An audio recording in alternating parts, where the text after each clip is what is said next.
He who betrays his wife, what? Betrays the state. And today we're going to talk about true Cold War story.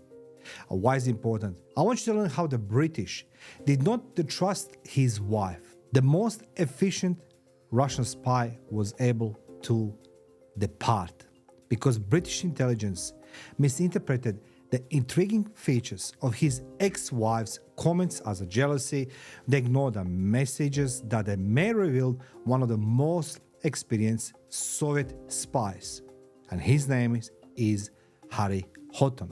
But before we dig deep into this episode where you're going to learn why it's important to you surround yourself with the people you trust, let me introduce myself.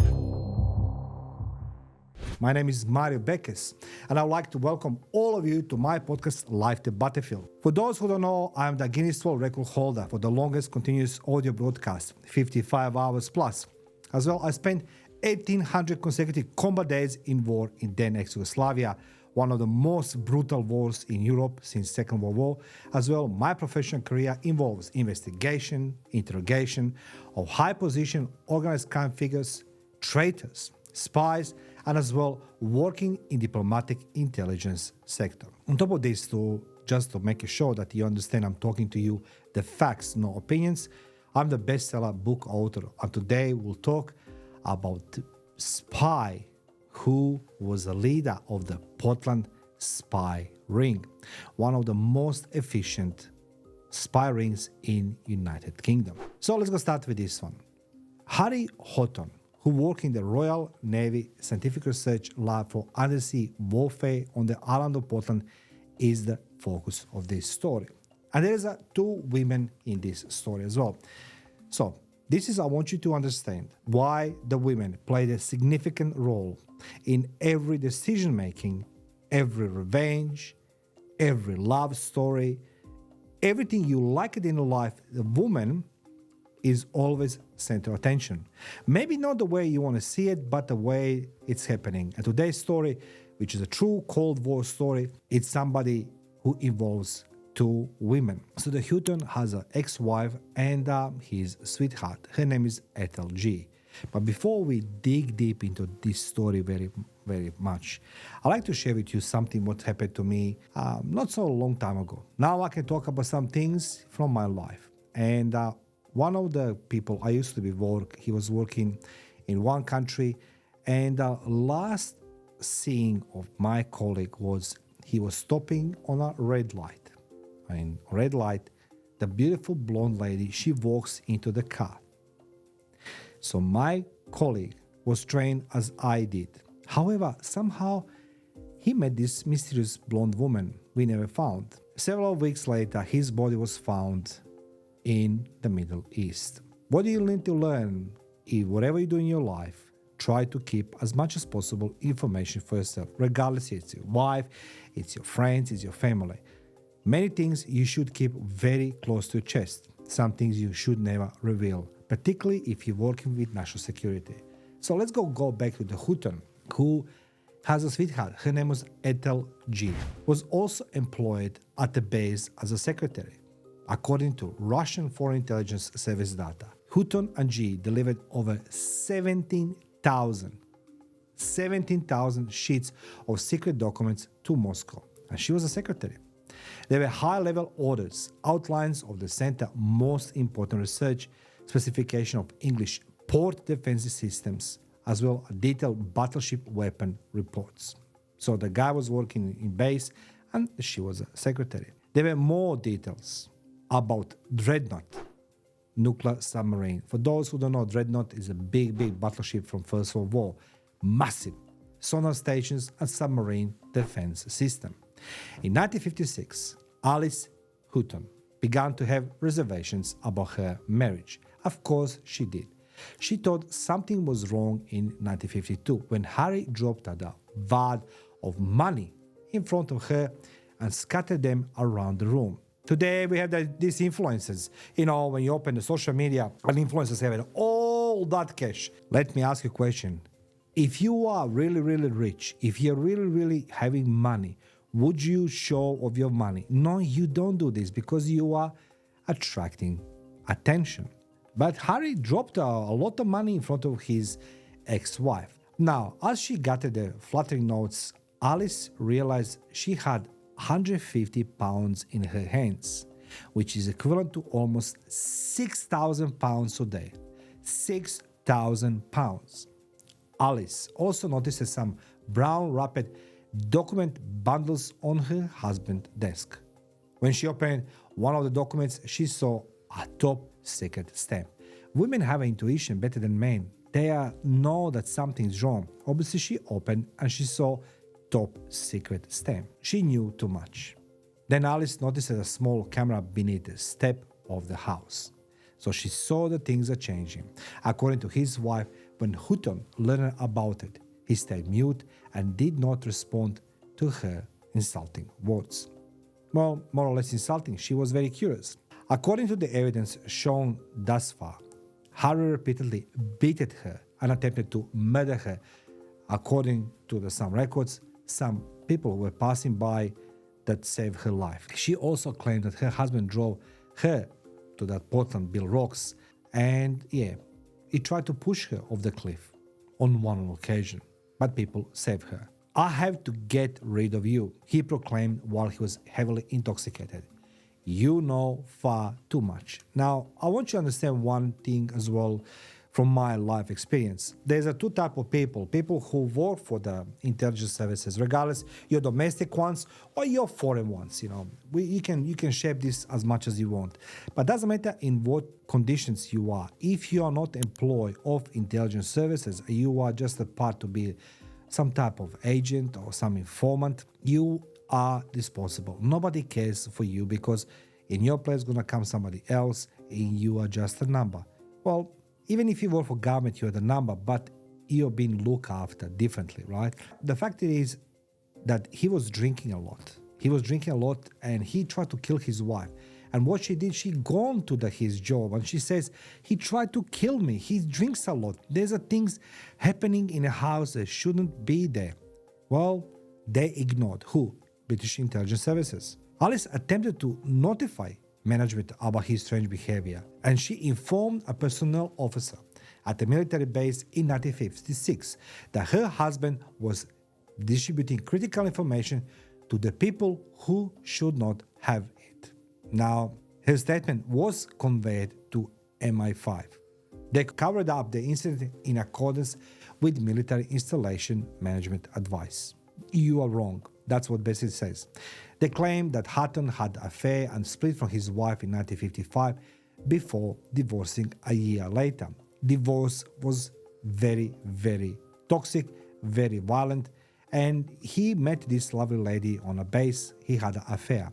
The police eventually concluded that Alice made the statements under the influence of emotions and out of pure malice. That's what is conclusion. So they didn't stop there. So what I'm trying to say to you guys, even if you have the problems in the workplace, you're managing informants, you're managing some type of agents and workplace. I'm talking about government sector. I don't work in government anymore, and I can't talk how the governments should do it. But I'm telling you how the corporation, they do things. If you have a slight suspicions, you should verify those informations. As I explained in my monograph, The Corporate Informant and Whistleblower Management Plan, which you can find on my website, www.mariobekes.com.au.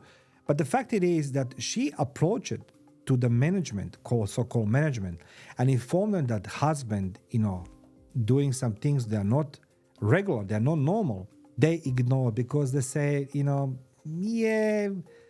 that they concluded that all this accusation could be nothing more than the reaction of a jealous and bitter woman. But is that the truth? Eventually, arrest was pending. Harry Hutton was eventually captured. There's a gentleman called Mikhail Gordievsky. He was a Polish Secret Service agent who began secret work for the CIA before fleeing to the United States, revealed. He has his code name, of course, Sniper. In April 1996, Gordievsky stated that Communist Poland was seeking a candidate to work in the office of the British Naval Attaché in Warsaw. So in Warsaw city, capital city of Poland, to work there. When the agent returned to Britain, the Soviet Foreign Intelligence Services established contact with him. Of course they did. A background check determined that the man was most likely Harry Houghton. So the name was popping out. He worked at the British Embassy in Warsaw, but was recalled before the end of his term due to excessive alcohol consumption. As you can see, people drink a lot. May they wear the suit, may they will have the badge, gun, everything else, but alcohol was their best friend. Then the MI5 investigation determined that the Houghton began working with the Poles in 1951, mostly likely at his own initiative. The British Naval Services decided that the sensitive papers provided by the Houghton to allow to Russia to build what? A new generation of submarines. New generation, based on one guy information and the secretary. They were significantly less visible on a NATO country's radars. For nearly 10 years, Houghton collaborated with the Polish and Soviet secret agencies. Why not? He's got money for that. The document also showed that MI5 service acknowledged that there is a high probability that they could have discovered Hutton for 4 years earlier, and that they solely listened to his wife's comments. So they ignored the wife. They could capture him earlier. That's basically what they say. They did not. MI5 arranged for Houghton to be traced after discovering he was enemy secret service agent. As a result, the counterintelligence services saw extraordinary success. I want to share something with you before I go into this James Bond story and how they become the lovers. Counterintelligence services learned the lesson. So counterintelligence services, it's more reactive rather than proactive. If they captured him, Houghton, they will use him as a bait. They will place information with him and offer him something in exchange a little bit later, less sentence, whatever it is. In his instance, it was the entire Portland ring. 5 people. 5 people was a part of that ring. And of course, when you recruit somebody, and as I said, like I explain this in several of my books, when you recruit somebody to work for you as an agent, operative, you need to understand one thing. There's a reason why somebody wants to become the agent to work for you. It's called the MI5 methodology. Money, the coercion, ego, and as well ideology. When you work, somebody has worked for you based on ideology. As you can see, most ideological spies, they're supported by ideology, are being recruited on universities very young. When you have all this socialism, communism, all this BS around you about how everybody's equal, everybody's same, and that's where they recruit people based on ideology. Money is the last thing you're offering because money doesn't last long. You can provide some information for a lot of money, and then you need to provide more information for the less money. Yes, correct. First you get a lot of money, then you get the less money, but you do more work and you are easily disposable, like in his case.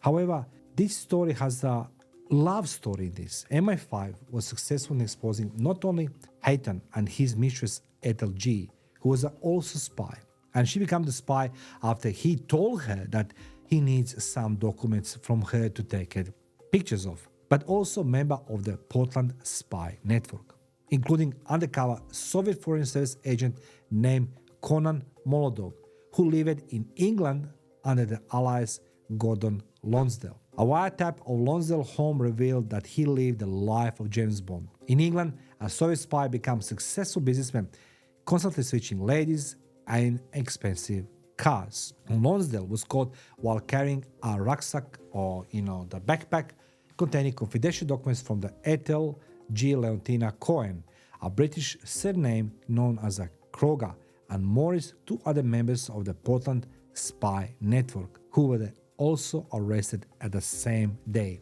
They enabled Moscow to receive previously gathered classified intelligence. 5 of them, they were working around the clock. It turned out that their small home in a remote part of London was full of spy equipment. That's the big catch. You don't catch just the people, but you catch technology as well.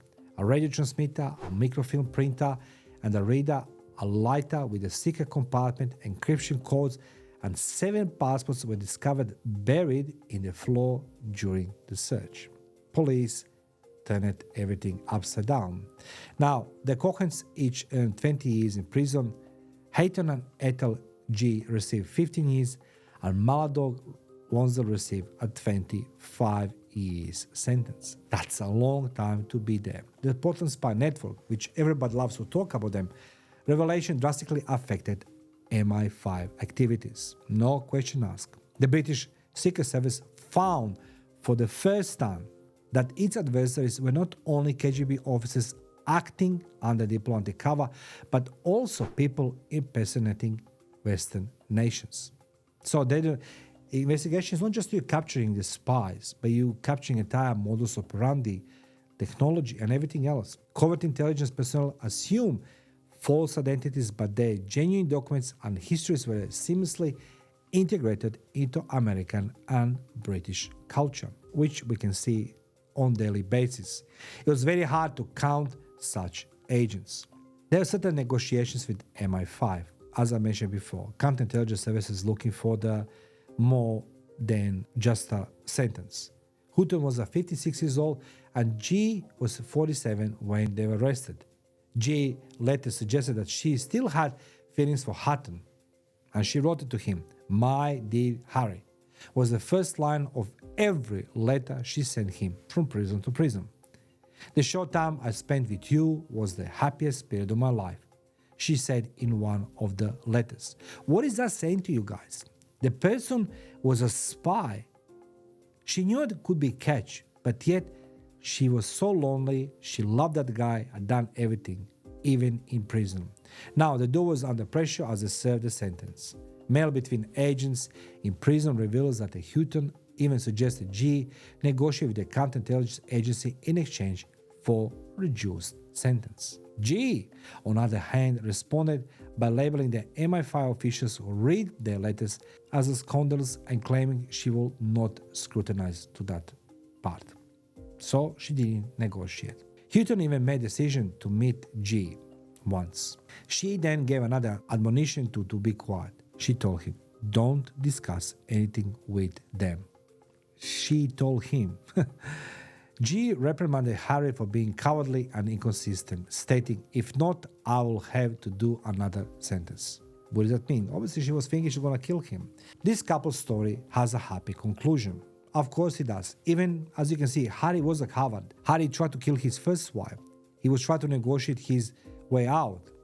Now, following their release from the prison in 1970, they married shortly thereafter. Following the exchange for British secret agents, Maladoy and the Cohen couple, but Soviet Secret Service officers moved the USSR in Russia. In the end, will love triumph? That's a question for all of you. My suggestion to all of you guys, it's very simple. Whatever you do, however you do, whatever you do, your business, your life, and anything else, remember one thing: try to avoid women who's gonna make your life harder.